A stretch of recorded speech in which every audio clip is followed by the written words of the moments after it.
Hi there and welcome to another video from Hegarty Maths. It's Mr. Hegarty here, and in this video we're talking about the gradient of a line segment.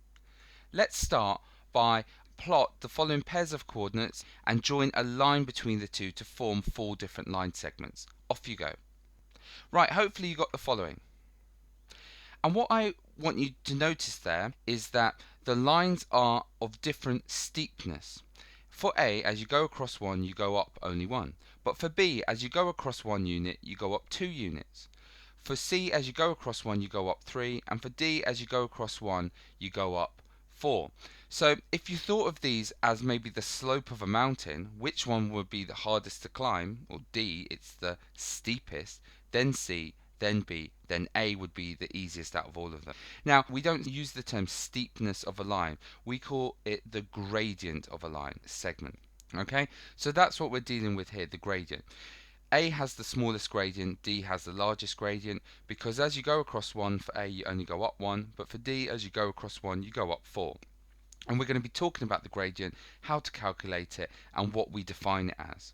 Just before we do that, one last set of line segments to draw. Draw the line segment formed by the coordinates in A, B and C for me. Okay, hopefully you got the following. Now, what I wanted you to show here was that A, B and C all had the same gradient because they're the same steepness. You can see that because they're passing through each other. A starts here, ends here. B starts here, ends here. C starts here and ends here. Now they're different lengths, but of course they are the same gradient. How could I show you that? Well, what I could do is I could maybe draw you, as you go across one here, you go up 2 like that. So anywhere along this line you can see that as I go across one, I go up 2. Anywhere along the line segment C, look, as I go across one, I go up 2. So we say that's having a gradient 2. And that's what we're going to define gradient as. We're going to say a gradient is as you go to the right horizontally 1 unit, how far do you have to go up? Or we're even going to do down as well, which will be what we call negative gradients. So let's formalize that idea. The gradient measures the steepness of a line segment, right? It measures how many units the line segment moves vertically for each unit you go horizontally. Now in this case here, we've got the coordinates 2, 1 and 4, 5. We're going across 2 to get from 2 to 4, and we're going up 4 to get from 1 to 5. If you think of it, to get from here to here, we're going across 2 and we're going 1, 2, 3, 4 up there. So we could talk about the gradient being as you go across 2, you go up 4, but remember I said we're going to define the gradient is as you move to the right horizontally by 1, how far do you move up or down? And this is how we're going to work out the gradient. We're going to say for the gradient, to work it out in this case, we're going to work out how far we've had to move vertically up. It's 5 take away 1, isn't it? And we're going to divide it by how far we've had to move across. And that's going to be 4 take away 2. And that gives us that vertically we've moved 4 positions, horizontally across we moved 2 positions. So we're going 4 up as we go 2 to the right. And if we actually do this division, 4 divided by 2 is actually 2. And that's telling us, or you can think of it as even if you really wanted to, just to make the point even more clear, divide that by 2 and divide that by 2 and we get 2 over 1, which is telling us that as you go across by 1 unit, you go up by 2. Or you can see it just from the number there. Gradient 2 means as you go to the right horizontally by 1, you go up by 2. Okay? Let's try and define the gradient more generally. Imagine you had a coordinate x1, y1 and a coordinate x2, y2. What's the gradient of the line segment between them? Well, what you do is on the top you'd calculate how far you've moved vertically up. You do y2 take away y1 and you divide it by how far you moved horizontally across, x2 subtract x1. And this is the formula you get and we're going to use for the gradient.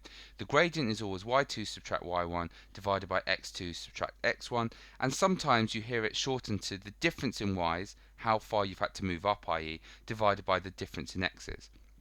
Just notice when you're doing it, it's very important that your y2 and x2 coordinates are both like in line with each other, and your y1 and x1 coordinates are both in line with each other. It doesn't matter if you did it the other way round and you said it was y1 take away y2 divided by x1 take away x2, as long as the y1 is matched with the x1 and the y2 is matched with the x2 in the second position in that case. So that's how we're going to calculate the gradient, and the gradient is going to tell us some information. It's going to tell us as you move to the right horizontally by 1, if your gradient was 3, that means you must move up by 3 vertically. If your gradient was negative 2, that would tell you as you move to the right horizontally by 1, you move down by 2 units vertically. So let's have a go at calculating some gradients. Here we go. Work out the gradient of each of these. I've got the formulae up there. And what we're going to do, that's y, and that's x, and that's x. So for each of these, we're going to say the gradient is going to be y2 take away y1, which is 10 subtract 4, divided by 3 subtract 1. 10 subtract 4 is 6, so this is 6 over 2, which is 3. And that's telling us as we move right 1, we move up 3. What about the next one? Well, what we're going to do here is we're going to do 10 subtract 4 again, but this time we're dividing it by 4 subtract 1, and that gives us 10 subtract 4 is 6 divided by 3, which is 2. That is telling us this line is not as steep as that line. As you go to the right by 1, you go up 2. The gradient here is going to be 15 subtract 7 divided by 7 subtract 2. 15 subtract 7 is 8, so that's 8. Divided by 7 subtract 2 is 5. And 8/5, that's telling us as you go across 1, you must go 8/5 up. 8/5 is the same as 1.6. So as you go across 1 unit to the right, you go up 1.6 units vertically. Right, try some more. Pause the video, have a go yourself. Okay, here, difference in y's. We're going to do 12 take away 4 divided by 3, but now take away, not 1, negative 1. This is where your negative numbers become important. 12 subtract 4 is 8. 3 subtract negative 1 is like 3 add 1, which is 4. And so the gradient of this is 8 divided by 4 is 2. So you've got to be careful with your negatives. Here, the difference in y's is 10 subtract negative 4 divided by 8 subtract 1. 10 subtract negative 4 is like 10 add 4, which is 14. 8 subtract 1 is 7. 14 divided by 7 again is 2. And this one here, we're going to get 11 subtract negative 7 divided by 7 subtract negative 2. 11 subtract negative 7 is like 11 add 7, which is 18. 7 subtract negative 2 is like 7 add 2, which is 9. 18 divided by 9 is 2 again. Right, try these ones.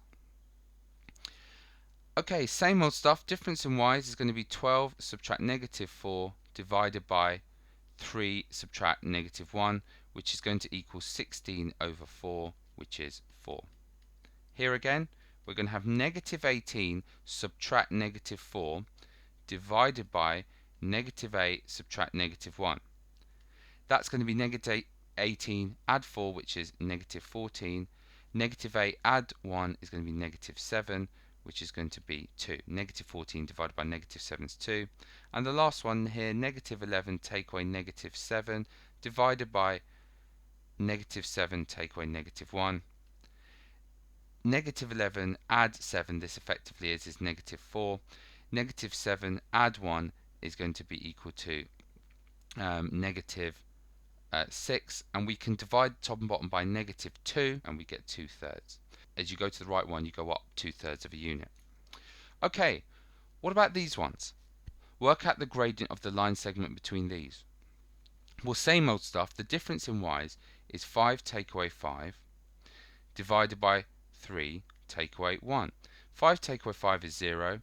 0 divided by 2, well, that's going to be 0.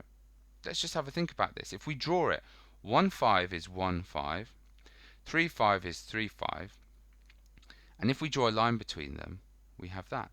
And obviously a horizontal line has gradient 0, right? That makes sense to us because as you go across one unit, you don't go up or down. So that's why it has a gradient of 0. But what about this one? This one's super tricky. The difference in y's is going to be here 3 take away negative 4 divided by the difference in x's, 1 take away 1. 3 take away negative 4, 7. 1 take away 1 is 0. Now 7 divided by 0, if you type that in your calculator, it will say error or undefined.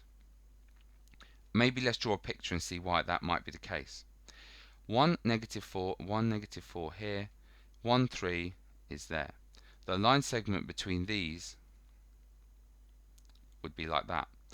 Now as you go across 1, well, you don't go across at all, you go up loads, so this gradient is kind of like thinking of the gradient as infinitely big. It's straight up, okay? If a mountain was straight up, it would almost be impossible to climb. And when you get an undefined gradient, that's like telling you that you've got a vertical line, and that's something that might be important later. Whereas when you've got a gradient of 0, you've got a horizontal line. And that's it for this video. Thanks for watching.